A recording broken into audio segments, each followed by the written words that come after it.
Assalamualaikum warahmatullahi wabarakatuh. Kami dari Universitas Galuh Fakultas Ekonomi, Program Studi Manajemen semester 3. Video ini dibuat dalam rangka mengikuti salah satu tugas mata kuliah Ekonomi Internasional dengan dosen penampilan Ibu Endah Puspitasari, SEMM. Halo, kami dari kelompok 4 yang beranggotakan saya, Kanir Fani Syafira, bersama rekan-rekan saya yaitu Medina Arayan dengan NIM 340220242 dan teman saya Naila Syarah Faiza dengan NIM 340220243. Di sini kami akan menjelaskan materi mengenai neraca pembayaran internasional, dan penjelasan ini akan kami bagi menjadi beberapa bagian, di mana nantinya kami akan menjelaskan pengertiannya terlebih dahulu. Okay, let's go. Kak, neraca pembayaran internasional itu apa sih? Oh, kalian mau tahu apa itu neraca pembayaran internasional? Makanya simak video berikut ini. Neraca pembayaran internasional mencerminkan arus masuk dan keluar dana serta barang dan jasa antar negara, yang pada akhirnya mempengaruhi stabilitas ekonomi global dan mencerminkan keseimbangan ekonomi suatu negara dengan dunia luar, baik defisit maupun surplus yang terdapat di dalam neraca pembayaran internasional dapat mempengaruhi nilai tukar mata uang, inflasi, pertumbuhan ekonomi, dan stabilitas keuangan. Neraca pembayaran internasional digunakan untuk menganalisis kerja ekonomi suatu negara dalam hal berkelanjutan perdagangan, arus modal, dan stabilitas keuangan. Neraca pembayaran internasional terdiri dari dua komponen utama, yaitu yang pertama, neraca transaksi berjalan, dan yang kedua, neraca modal dan keuangan. Di sini saya akan menjelaskan mengenai neraca transaksi berjalan yang merupakan salah satu komponen dari neraca pembayaran internasional yang telah tadi disebutkan oleh saudara Naila. Neraca transaksi berjalan mencerminkan keseluruhan keseimbangan ekonomi suatu negara dengan negara lain dalam hal ekspor dan impor barang dan jasa, pendapatan dan pengeluaran dari investasi, serta transfer unilateral. Neraca transaksi berjalan dibagi menjadi beberapa bagian, yaitu yang pertama, saldo perdagangan mengukur perbedaan antara nilai ekspor dan impor barang. Jika nilai ekspor lebih besar dari impor, maka terdapat surplus perdagangan. Namun, jika impor melebihi ekspor, maka terdapat defisit perdagangan. Yang kedua, pendapatan primer. Di dalamnya mencakup pendapatan yang diperoleh dari investasi luar negeri seperti bunga, dividen, dan laba. Jika pendapatan primer yang diperoleh lebih besar dari yang dibayarkan, maka terdapat surplus pendapatan primer. Namun, jika pendapatan yang dibayarkan lebih besar, maka terdapat defisit pendapatan primer.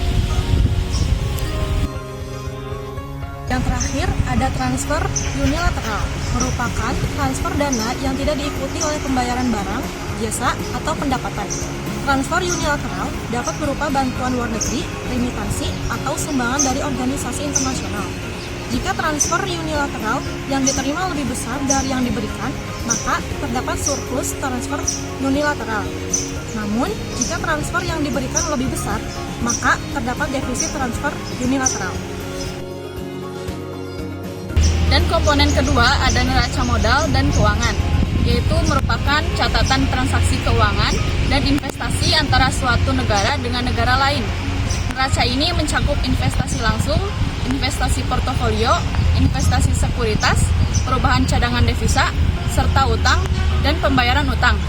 Investasi langsung melibatkan investasi dalam bentuk perusahaan atau proyek yang dimiliki secara langsung oleh investor asing di negara tuan rumah. Investasi portofolio meliputi pembelian dan penjualan surat berharga seperti saham dan obligasi oleh investor asing di pasar keuangan suatu negara. Utang dan pembayaran utang merupakan pinjaman antar negara dan pembayaran bunga dan pokok utang yang dilakukan oleh pemerintah, institusi keuangan, atau perusahaan. Berikut ini saya akan menyebutkan beberapa faktor yang mempengaruhi neraca pembayaran internasional. Yang pertama, perdagangan barang dan jasa. 2. Investasi asing. 3. Pendapatan primer. 4. Transfer unilateral. 5. Kondisi ekonomi domestik. 6. Kebijakan moneter dan kebijakan valuta asing. Dan yang terakhir, perubahan harga komoditas.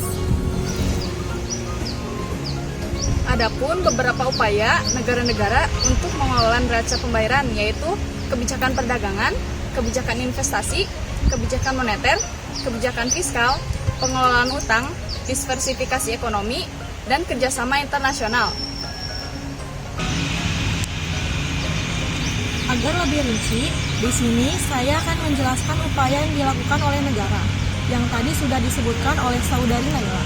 Yang pertama, kebijakan perdagangan. Melalui kebijakan perdagangan yang cerdas, negara-negara dapat meningkatkan ekspor, mengurangi ketergantungan pada impor, dan memperbaiki neraca pembayaran mereka. Yang kedua, kebijakan investasi. Negara-negara dapat mengadopsi kebijakan yang mengundang investasi asing langsung dan mendorong arus modal masuk. Hal ini dapat dilakukan melalui insentif fiskal, fasilitas perizinan yang mudah, dan perlindungan hukum bagi investor. Yang ketiga, kebijakan moneter.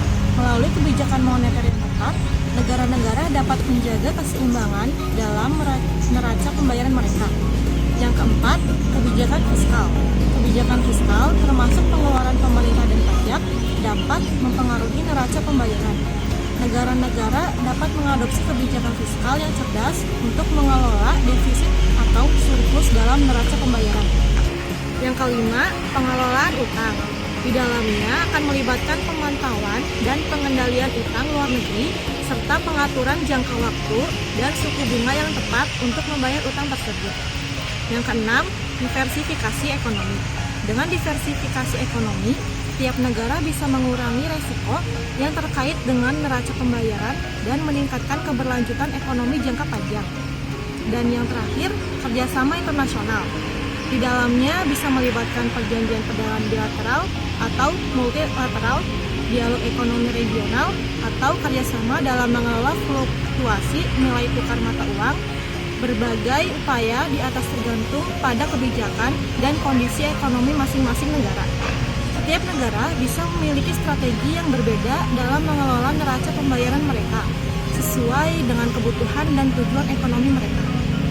Kesimpulannya yaitu neraca pembayaran internasional merupakan catatan transaksi ekonomi antara suatu negara dengan negara lain dalam periode waktu tertentu.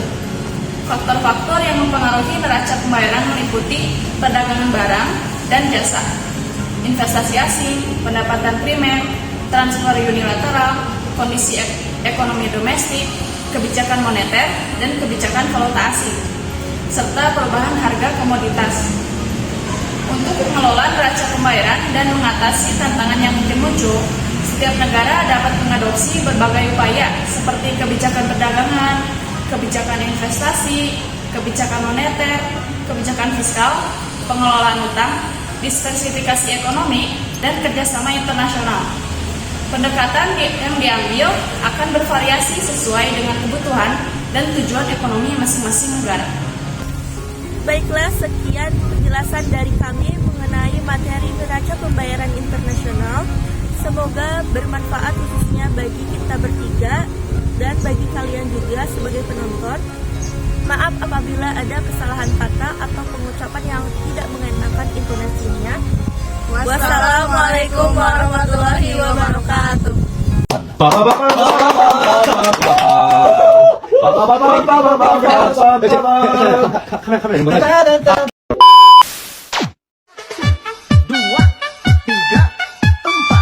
DJ Nasuya.